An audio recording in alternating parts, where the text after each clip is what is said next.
Have you ever poured your heart and soul into a project, only to have someone else slap their name on it and call it their own? Well, let me tell you about my old boss, Richard. This isn't just a story about a stolen idea, it's a story about how I took back what was mine, and then some. I was a software developer at a mid-sized tech firm. I was young, hungry, and full of ideas. And one night, fueled by a dangerous amount of caffeine and a healthy dose of spite for inefficient systems, it hit me, a revolutionary project that could automate small business accounting using AI. This wasn't just some half-baked thought. I spent weeks, months, hunched over my laptop, sketching diagrams, writing prototypes, and building something from nothing. It was my baby. When I finally built up the courage to present the prototype to my boss, Richard, he smiled. But it wasn't a genuine smile.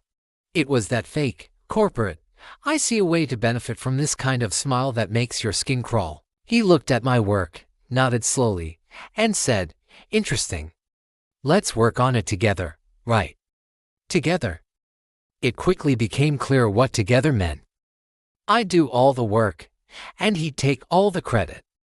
He'd check in on my progress, which really just meant he'd pop his head into my cubicle, suggest changing a font color or moving a button, and then walk away like he'd just invented the internet. Then, in meetings with upper management, he'd present my updates, my breakthroughs, as his own stroke of genius. He was painting himself as this visionary, and I was just the code monkey in the background. At first, I tried to brush it off. I was a team player, right? I told myself, the project's success is what matters. The recognition will come eventually. Oh, how naive I was. The real betrayal was just around the corner. It was a Monday morning.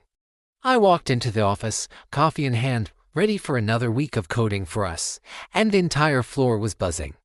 People were congratulating Richard, slapping him on the back. I was confused. Then I saw the email from the CEO.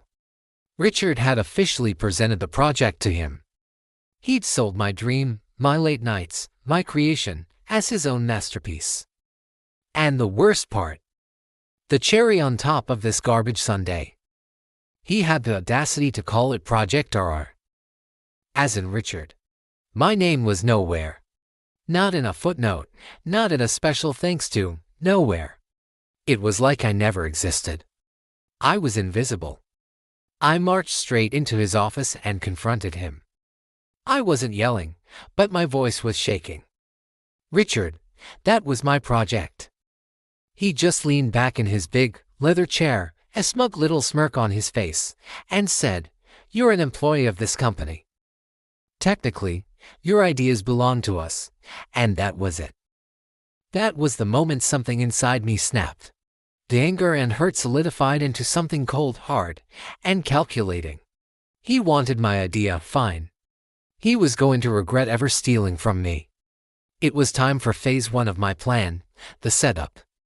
I knew I couldn't beat him in a shouting match. He was a senior manager, and I was just a developer. His word against mine. I'd lose every time. So, I had to play the long game. The key to his downfall was his own weakness, his monumental pride, and his insatiable greed. The next day, I went to his office and apologized for my outburst. The first acted defeated, humbled. I even offered to help him polish his project further, to get it ready for the big leagues. He bought it, hook, line, and sinker. He saw me as a subordinate who had learned his place.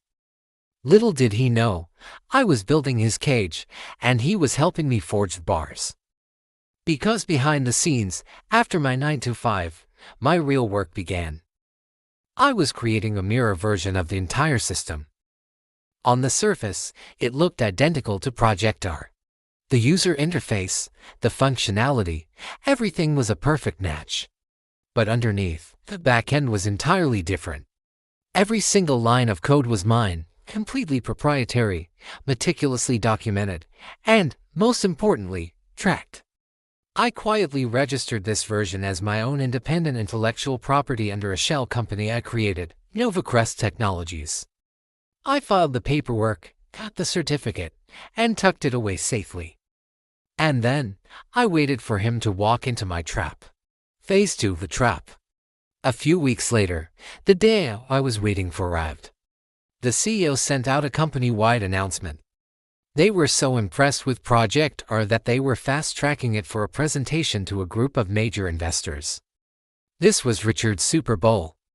He was ecstatic, walking around the office like he'd just cured all diseases, shaking hands, bragging about his vision for the future of fintech. He was so blinded by his ego that he never saw the dagger I had planted. What he didn't know was that inside the very code he was about to present, I had embedded tiny, digital breadcrumbs. Metadata tags, hidden comments, all pointing back to my private GitHub repository. It was a digital signature, a trail of evidence that only a thorough tech audit would uncover. And wouldn't you know it, before a company presents a multi-million-dollar piece of software to investors, they run a security and code integrity audit. When the CEO's lead tech advisor ran the check, the logs didn't lie. Up popped my name. My personal email. Timestamps from months before Richard had ever conceived of the project. My code, my commits, all undeniably tied to me. The next morning, I got a summons to the CEO's office. I walked in, my heart pounding, but I kept my face calm. He wasn't angry. He was just curious. He looked at me across his huge mahogany desk and said, "Ezenwa, can you explain this?" I laid it all out. My original design documents, my late-night code commits, the brainstorming notes on crumpled napkins. Months and months of my life, spread out on his desk. The evidence was irrefutable.